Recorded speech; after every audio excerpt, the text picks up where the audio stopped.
Hello अस्सलाम वालेकुम, नमस्ते एवरीवन। चलिए एफएफ का नेक्स्ट पार्ट को स्टार्ट करती हूँ। तो वेनिंग जो कि वेनिंग नहीं, बोविन जो कि विंग के कैबिन से निकल चुका था लैंजन को लाने के लिए, वो लैंजन के कॉलेज पहुंचता है और उसके यूनिवर्सिटी के बाहर अपनी कार खड़ी करके खड़ा रहता है। वो कार से बाहर निकल के खड़ा था और वो कॉलेज के अंदर देख रहा था कि क्या लैंजन की छुट्टी हुई कि नहीं हुई है, क्या वो जल्दी पहुंच गया है। वो लैंजन को कॉल करता है और वो लैंजन से पूछता है कि अगर उसकी छुट्टी हो गई है तो वो बाहर उसका वेट कर रहा है, वो उसे लेने के लिए आया है। यह लैंजन जो कि बैठा हुआ था न्यूशैन के साथ और उससे बातें कर रहा था और उसे टिप्स ले रहा था। न्यूशैन ने भर भर के पूरे लैंजन को टिप्स दिए थे कि उसे आगे क्या करना है। लैंजन ने भी सारी बातों को समझा था और उसे मानने के लिए कहा था कि वो हर बात को फॉलो करेगा। उसे बोविन का कॉल आता है और वो बोविन न्यूशान को लेके कॉलेज से बाहर निकलता है कि बोविन अंकल उसे लेने आ चुके हैं। वो बाहर निकलता है और बोविन को देखता है और उसे ग्रीट करता है। बोविन देख के उसे नोट करता है। बोविन लैंजन के लिए कार का डोर ओपन करता है और उसे अंदर बैठने को कहता है।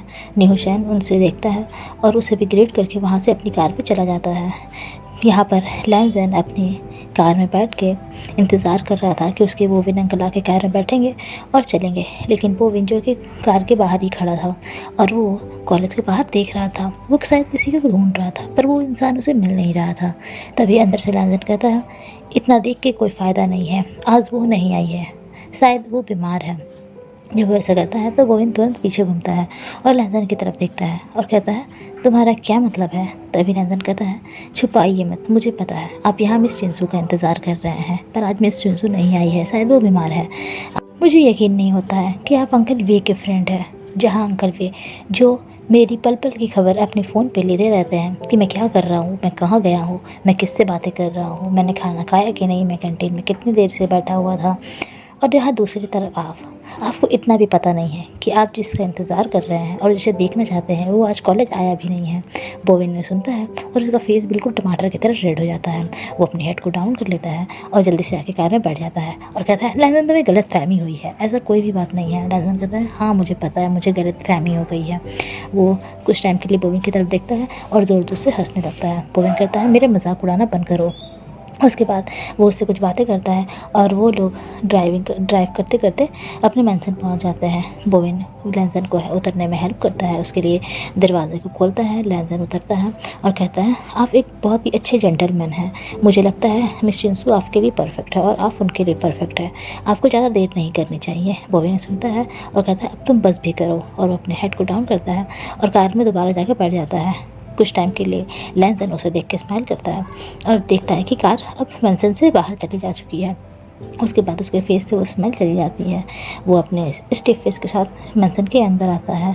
अंदर आके वो अपने रूम में चला जाता है। यहाँ पर भी जो कि शाम के 7 बजे तक अपने वर्क को कर रहा था, उसे लगता है अब उसे घर जाना चाहिए, घर जाने का टाइम हो चुका है क्योंकि ऑफिस अब बंद हो रहा था। वो उठता है और घर के लिए निकलता है। उसे घर जाने का बिल्कुल नहीं था। कल उसने जो कुछ भी किया था उसके बाद उसे लैंजन के फेस करने का उसके अंदर हिम्मत ही नहीं था कि वो लैंजन को कैसे फेस करेगा, लेकिन उसे घर तो जाना ही था। वो घर पहुंचता है जब तक रात के 7:30 बज चुके थे, मतलब शाम के 7:30 बज चुके थे। वो मैंसन के अंदर एंट्री लेता है। उसके अंदर एंट्री लेते ही हॉर्न बज जाता है। लैंजन को समझ में आ जाता है कि उसके अंकल भी आ चुके हैं। वो भागते हुए बाहर जाता है और देखता है कि कार से उसके अंकल वे निकल रहे हैं। वो दौड़ के जाता है और अपने अंकल वे को हक कर लेता है। विंग को पता था कि लैंजन उसे इसी तरह हक करता है, लेकिन उसके लिए आज उसे हक करना थोड़ा मुश्किल था। उसने जो कुछ भी किया था उसका गिल्ट उसके अंदर अभी भी था। वो लैंजन को दोबारा हक नहीं करता है। वो कुछ टाइम पर देखता है कि लैंजन उसे हक करके खड़ा हुआ था। यहाँ लैंजन जो कि नोटिस करता है कि विंग उसे पहले की तरह हक नहीं कर रहा है। वो धीरे से विंग से अलग होता है। विंग से अलग होने के बाद वो विंग की बॉडी से अपने हाथों को हटाता है। विंग उसकी तरफ काफ़ी जेंटली देखता है। उसके बाद लैंजन अपने दोनों हाथ को विंग के दोनों चिक्स पे ले जाता है। वो अपनी उंगलियों के बल खड़ा होता है क्योंकि वो लैंजन की हाइट विंग की हाइट से काफ़ी छोटी थी। वो अपने पैरों के बल खड़ा होता है और विंग के लिप्स पे एक छोटा सा किस करता है और बहुत ही प्यार से कहता है, वेलकम बैक हस्बैंड। यहाँ विंग, जिसको पहले तो शॉक लगा लैंजन की किस से, और वो एक शॉक से निकला ही नहीं था बाहर, तब तक उसे दूसरा शॉक लग चुका था। लैंजन के मुंह से अपने लिए हस्बैंड वर्ड छूट गया।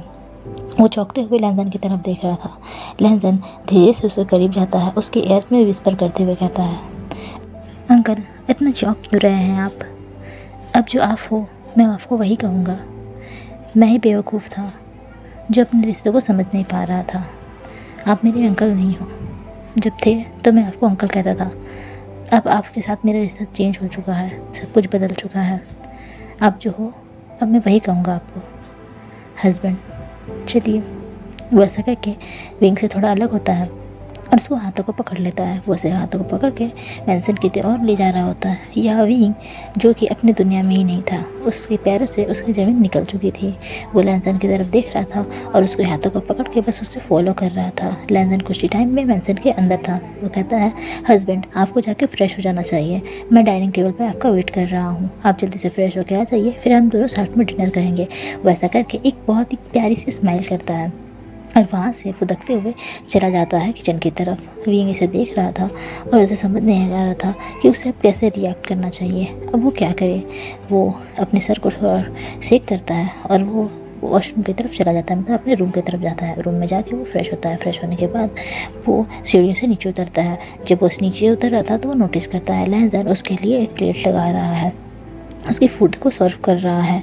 विंग देखता है और स्माइल करता है। उसे नहीं लगा था कि कल जो कुछ भी हुआ उसके बाद लैंजन और उसका रिश्ता पहले जैसा होगा, लेकिन आज उसे काफ़ी अजीब लग रहा था लैंजन का ऐसा बिहेवियर। लैंजन हमेशा उसे इसी तरह से फूड सर्व करता है, वो उसके आने पे उसे हक करता है, उसे वेलकम बैक कहता है, लेकिन आज के लैंजन और पहले के लैंजन में उसे बहुत ही अंतर दिख रहा था। वो ज़्यादा नहीं सोचता है और नीचे उतरता है। नीचे उतर के वो लैंजन के साथ डिनर सर्व करता है और वो दोनों कुछ टाइम तक बहुत ही पीसफुली डिनर करते हैं। विंग बस लैंजन को नोटिस कर रहा था। वो देख रहा था लैंजन कैसे स्माइल कर रहा है और अपने फूड को फिनिश कर रहा है। विंग उसे देख के स्माइल करता है।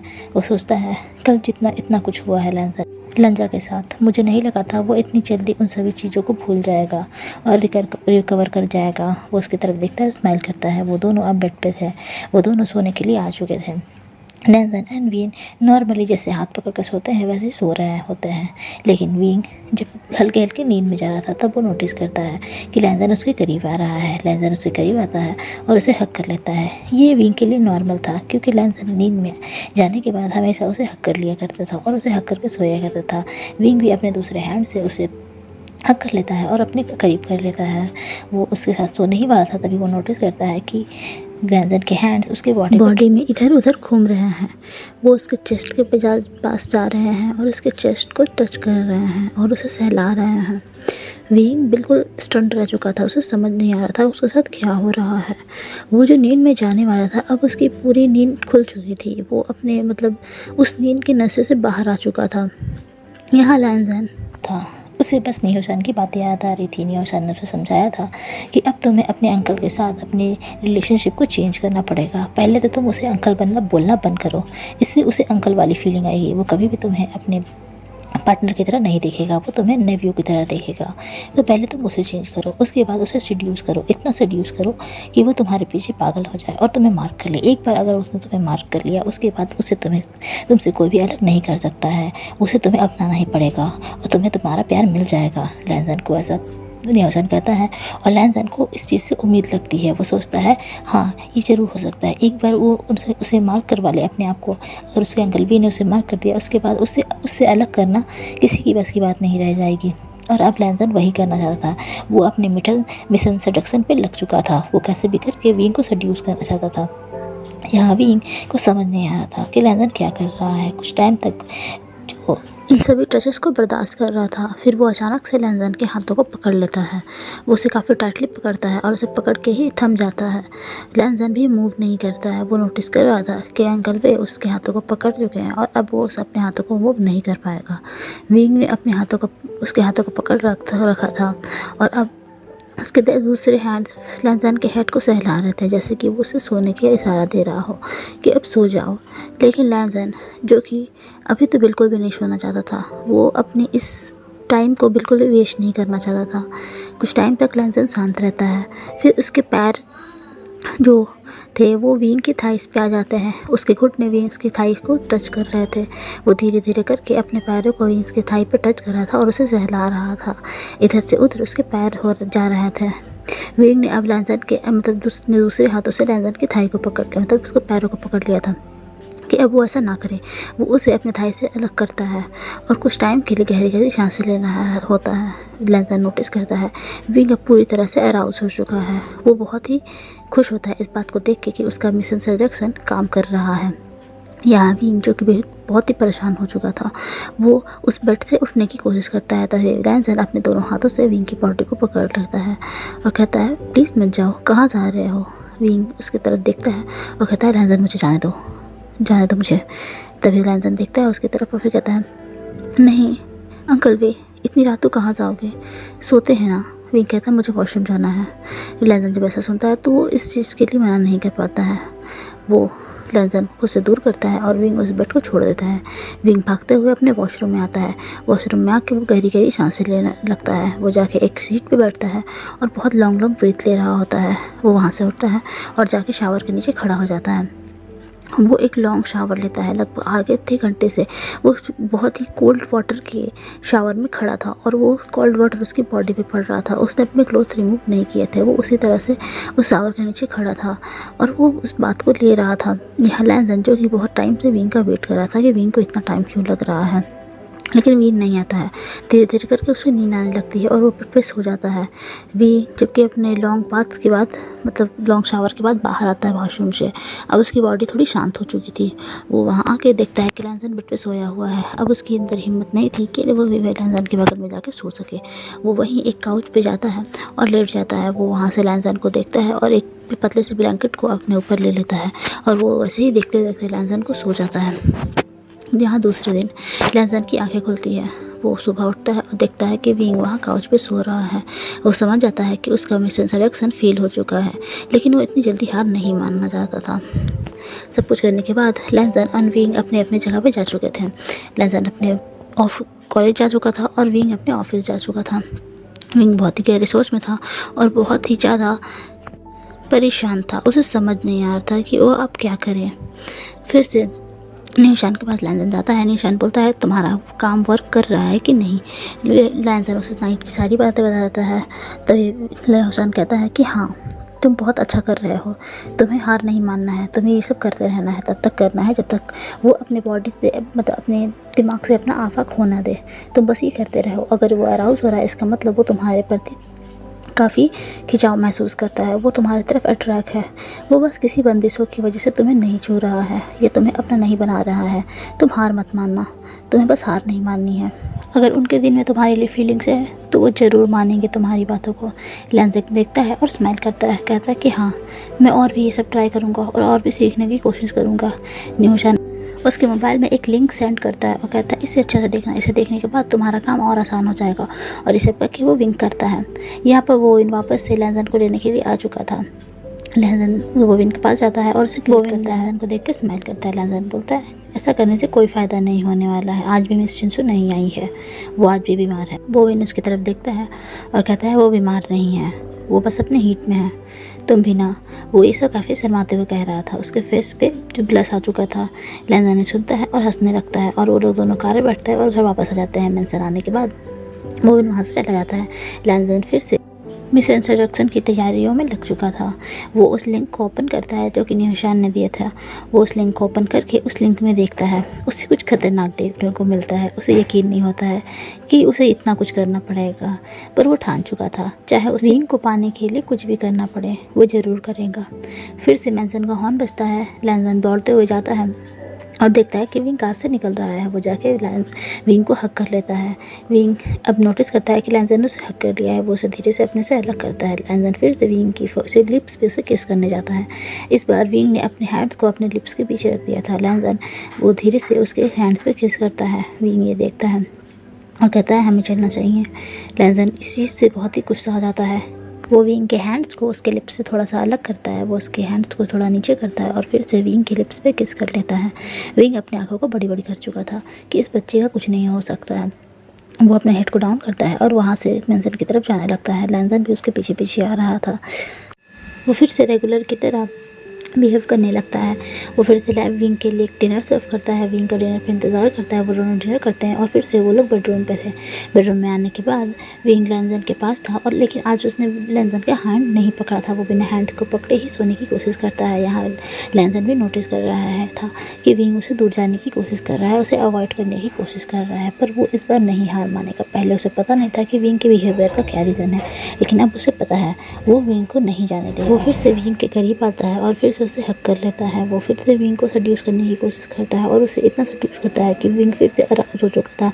विंग कितनी भी कोशिश कर रहा था विंग से लैंसन से दूर जाने की, लेकिन वो जा नहीं पा रहा था।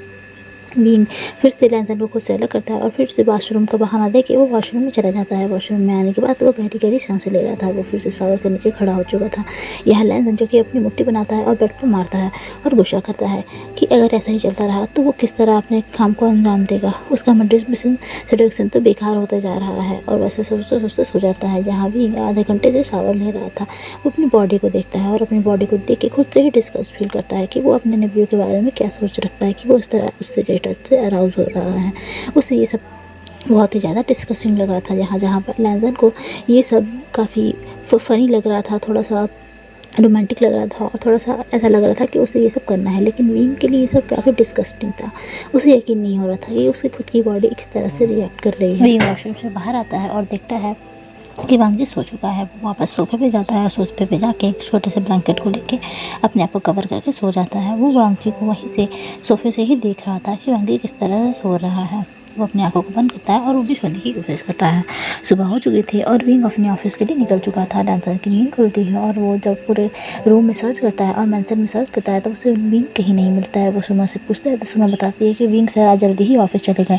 उन्होंने कहा है कि आजकल उन्हें ऑफिस में ज़्यादा आने में देर हो जाएगी और जाने में जल्दी करनी पड़ेगी। लैंसन सुनता है और नोट करता है और समझ जाता है कि विंग उससे भागने की कोशिश कर रहा है, जैसे उसने पहले किया था। वो उस टाइम को याद करता था जब वो और उसके अंकल वे पहली बार करीब आए थे। उसे याद करके वो सोचता है कि उसके बाद भी उसके अंकल वे का बिहेवियर उसके साथ इसी तरह हो गया था, लेकिन इस बार वो ऐसा कुछ नहीं होने देगा। चाहे विंग उससे कितनी भी भागने की कोशिश करे, लैंसन उसे पकड़ ही लेगा। ऐसा सोचता है और रेडी होकर वापस कॉलेज चला जाता है। कॉलेज में जाके फिर से वो न्यूशान को सारी बातें बताता है और अपने उससे नई नई बातें सीखता है और न्यूशान की सारी बातें समझने की कोशिश करता है कि उसे आगे क्या करना है। वो वापस मैंसन आ चुका था। विंग आने में बहुत लेट कर रहा था। रात के 10 बजे आखिर विंग अपने मैंसन पहुंच चुका था। मैंसन आने के बाद वो नोटिस करता है कि फिर से लैंसन उसकी तरफ भागते हुए आ रहा था। उसे यकीन नहीं हो रहा था। लैंसन इतनी रात को भी जागा हुआ था। यूजुअली लैंसन रात के 9 बजे बिल्कुल सो जाता है, लेकिन वो रात के 10 बजे तक जागा हुआ था। लैंसन आता है और फिर से उसके लिप्स पे किस करता है छोटी सी और उसे हक करता है। वो कहता है welcome back alpha, welcome back husband, आपका स्वागत है घर पे। वो स्माइल करते हुए ऐसा कहता है और उसके हैंड्स को पकड़ के ले जाता है। विंग उससे पूछता है तुम अभी तक सोए क्यों नहीं। लैंसन बताता है कि उससे तब तक नींद नहीं आती जब तक अंकल भी उसके साथ ना हो। वो जब तक उसे हक करके नहीं सोते उसे नींद ही नहीं आती। विंग सुनता है और अपने हेड को नोट करता है। वो लोग दोनों मैंसन में आते हैं। विंग बोलता है कि उसने खाना खा लिया है और वो आज खाना नहीं खाना चाहता है। लैंसन सुनता है और कहता है तो ठीक है चलिए हम सोने चलते हैं। विंग बोलता है कि नहीं, उसे आज वर्क है और वो रात के लगभग 2 बजे या 3 बजे सुबह तक वर्क कर सकता है, तो उसे जाके सो जाना चाहिए क्योंकि उसे कल सुबह कॉलेज भी जाना है। लैंसन सुनता है और वो थोड़ा सा मुँह बनाता है। वो समझता है कि विंग बचने की कोशिश कर रहा है। वो कहता है कि ठीक है मैं जा रहा हूँ। वो अपने कमरे में विंग का हाथ छुड़ा के चला जाता है। कमरे में आके वो अपने बेड पे लेट जाता है और उसे गुस्सा आ रहा था कि वो कितनी कोशिश कर रहा है। यहाँ पर विंग लैंसन की बातों को समझ रहा था और उससे थोड़ी सी डिस्टेंस मेंटेन करने की कोशिश कर रहा था। लाइब्रेरी रूम में जाता है और वहाँ जाके एक स्टूल पे बैठता है। वो अपने लैपटॉप को बाहर निकलता है और लैपटॉप में कुछ वर्क कर रहा होता है। वो आराम से बैठा हुआ था एक स्टडी टेबल पे और वर्क किया जा रहा था। यहाँ लैंसन जो कि बहुत गुस्सा हो रहा था, फिर सोचता है वो एक गुस्से में आके अपने टाइम को या अपने वर्क को नहीं भूल सकता है। उसे हार नहीं मानना है। वो वहाँ से खड़ा होता है और धीरे धीरे करके विंग के पास आता है। वो उस स्टडी रूम में आता है। वहाँ देखता है कि विंग अपने चश्मे को लगा के वर्क कर रहा है। विंग को इस तरह देख के लैंसन को विंग बहुत प्यार आता है। जो कोई लैंसन गुस्सा कर रहा था, अब वो विंग को उस चश्मे वाले फेस को देख के काफ़ी अच्छा फील कर रहा था। उसे विंग का वो चश्मे वाला फेस काफ़ी अट्रैक्ट कर रहा था। वो धीरे धीरे करके विंग की तरफ बढ़ रहा था और उसकी आँखें अब नशीली हो चुकी थी। विंग जो कि ये सब चीज़ों से बिल्कुल परे था, वो आराम से बैठ के अपने वर्क को कर रहा था। लैंसन वहाँ आके उसके सीट के सामने खड़ा हो जाता है। विंग कहता है, उसकी तरफ देखता है और कहता है लैंसन तुम अभी तक नहीं सोए, जाओ सो जाओ, रात के 11 बज चुके हैं, तुम्हें कल सुबह जाना है। मैं तुम्हें कुछ टाइम के बाद ज्वाइन करता हूँ बेड पे, जाओ। लैंजान कहता है पर मुझे नींद नहीं आ रही है। वो सब काफ़ी पाउट बना के कहता है। विंग कहता है तो ठीक है, वहाँ सोफ़ा है, जाओ वहाँ पर सो जाओ, वहाँ बैठो और यहाँ बैठ के देखते रहो कि मैं किस तरह से वर्क कर रहा हूँ। लैंजान देखता है और पाउट बनाता है। वो धीरे से विंग के करीब आता है, उसके बेंच को थोड़ा पीछे करता है। विंग भी इसको समझ नहीं आ रहा था ये यहाँ क्या हो रहा है। लैंजान आके विंग की गोद पे बैठ जाता है, मतलब वो बिल्कुल विंग को हक करके बैठता है। उस चेयर पे विंग बैठा हुआ था और लैंजान उसके लैप पे आके बैठ चुका था। लैंजान एंड विंग का फेस एकदम एक दूसरे के करीब था। लैंजान विंग की तरफ देखता है, उसके लिप्स पे एक लाइट सा किस करता है और उसे हक कर लेता है और उसे हक करके कहता है आप इस तरह वर्क कर सकते हो क्योंकि मुझे नींद नहीं आ रही है आपके बगैर। जब तक मैं आपको हक नहीं करूँगा मुझे नींद नहीं आएगी। आप वर्क कर लो, जब वर्क कर लोगे तो मुझे उठा के रूम में लेके चले जाना। वो विंग को अच्छे से हक करता है और उसके नेक पे गर्म गर्म सांसों को छोड़ रहा होता है और स्माइल कर रहा होता है, बिल्कुल डेवल वाली कि उसका प्लान वर्क कर रहा है। वो अपने दोनों पैरों को विंग के दोनों पैरों के साइड लेके बैठा हुआ था। उसके दोनों पैर उस चेयर के इधर उधर थे। विंग के दोनों पैर लैंजान के दोनों पैरों के बीच में थे। विंग जो कि अपनी शौक से बाहर नहीं आया था, उसे समझ नहीं आ रहा था अब वो क्या करे। उसकी आंखें बिल्कुल खुल चुकी थी, हॉरिफाइड हो चुकी थी। उसके फेस पे एक अजीब सा एक्सप्रेशन था, बिल्कुल डरा हुआ और घबराया हुआ। तभी वो नोटिस करता है कि उसका प्राइवेट पार्ट अब हार्ड हो चुका है। वो अराउज हो रहा है लैंजान के इस तरह की हरकतों से। लैंजान अपनी बॉडी को विंग के थाइस पे थोड़ा रब कर रहा था। वो अपने बम को विंग के थाइस पे रब कर रहा था और उसे गले लगा के बैठे हुआ था और गरम गरम सांसें छोड़ रहा था। विंग उस चेयर से उठ जाता है और जैसे ही खड़ा होता है लैंजान बिल्कुल डगमगाने लगता है जैसे कि वो गिर जाएगा और वो उस डेस्क पे जाकर टकरा जाएगा, लेकिन ऐसा होता नहीं है। विंग उसके बम से उसे पकड़ लेता है और उसे अपने गोद पे उठा लेता है। लैंजान जब इस एक्शन को देखता है तो एक स्मिक करता है। वो अपने पैरों को विंग के बिल्कुल वेस्ट में रैप कर लेता है। विंग उसे उठा के अपने बेडरूम की तरफ ले जा रहा था। वो उसे बेडरूम पर ले जाता है और बेड पर जाकर लिटाता है। लैंजान ने अभी भी अपने लेग्स को विंग के वेस्ट से नहीं हटाया था, उसके वेस्ट को और टाइटली पकड़ चुका था। विंग ये सब नोटिस कर रहा था। वो लैंजान को कहता है अब मुझे छोड़ो और सो चुपचाप से यहाँ पर। जब वैसा कहता है लैंजान उसकी तरफ देखता है और स्मिक करते हुए विंग को अपनी और खींच लेता है और वो उसे बेड पे अपने ऊपर खींच चुका था। विंग अब लैंजान के ऊपर गिर चुका था और वो लैंजान के फेस को देख रहा था। यहाँ लैंजान विंग को देखता है, अपने हैंड से उसकी बॉडी से अपने हैंड्स को हटाता है और वो अपने एक हैंड से विंग क्या उस गॉगल को उठा के दूर फेंक देता है जो उस गॉगल को उसने पहन रखा था। वो विंग के लिप्स पे आता है और उसे बहुत ही पैशनेटली और रफली एंड काफ़ी स्टिकी सा किस करने लगता है। ये किस बहुत ही ज़्यादा हंग्री था। वो उसे काफ़ी लिक कर रहा था उसके लिप्स पे और उसे किस कर रहा था। जब वो नोटिस करता है कि विंग उसे रिप्लाई नहीं दे रहा था, वो उसे उसके लोअर लिप पे बाइट कर लेता है। उसके बाद उसके बाइट करते ही विंग अपने माउथ को ओपन कर चुका था उस पेन की वजह से और उसके मुंह से एक मोहन निकल गई थी। लैंजान अपने टंग को विंग के माउथ में इंसर्ट करता है और उसके माउथ को एक्सप्लोर कर रहा होता है। वो उस किस में बिल्कुल खो चुका था। वो भी उस पागलों की तरह विंग को किस कर रहा था और उससे अपने हाथों से अपनी तरफ खींच रहा था। उसके लेग्स अभी भी विंग के वेस्ट पे रैप किए हुए थे। वो फील कर सकता था विंग की हार्डनेस। अब विंग हार्ड हो चुका है, वो अब उसके चंगुल से नहीं बच सकता है। वो उसे आज नहीं जाने देगा। लैंजान के माइंड में यही चल रहा था और वो डीप एंड डीपर किस किए जा रहा था। ओके एवरीवन, इस पार्ट को यहीं रखते हैं। अब मैं बता दूं इस पार्ट के मतलब अब इस एफएफ के जितने भी पार्ट आएंगे 2-3 जो भी, तो वो सिर्फ एक बहुत ही ज़्यादा रोमांटिक पार्ट होने वाले हैं एंड ये एफएफ अब ख़त्म होने वाली है। अब इस एफएफ के बहुत ही कम ही एपिसोड बच चुके हैं। तो और मैं बता देती हूँ कि मैं क्यों वीडियो लेट से अपडेट कर रही हूँ। ये ऐसा है कि हमारे एक रिलेटिव की डेथ हो चुकी थी और हमारी पूरी फैमिली 2-3 दिनों से वहीं थी एंड मुझे सही से मौका नहीं मिल रहा था कि मैं इस दफ़े को कंप्लीट कर पाऊँ। इसे मैंने मतलब 2-3 दिन पहले ही रेडी कर दिया था, बस इसके थोड़े से लास्ट की कुछ बातें मतलब पार्ट्स बाकी ही थे रिकॉर्ड करना और मैं जब तक उसे रिकॉर्ड नहीं कर लेती तो मैं इसे पोस्ट भी नहीं कर सकती थी। इसीलिए इसे मैंने थोड़ा सा ठीक किया है और फिर मैंने इसे एडिट करके अब मैं पोस्ट कर रही हूँ। तो इतना भी डिले हुआ इसके लिए आई एम सॉरी एंड मैं क्या कहूँ, आप लोग इतने अच्छे हैं कि मैं इतना लेट अपडेट करती हूँ उसके बावजूद मेरे साथ बने रहते हैं, उसके लिए बहुत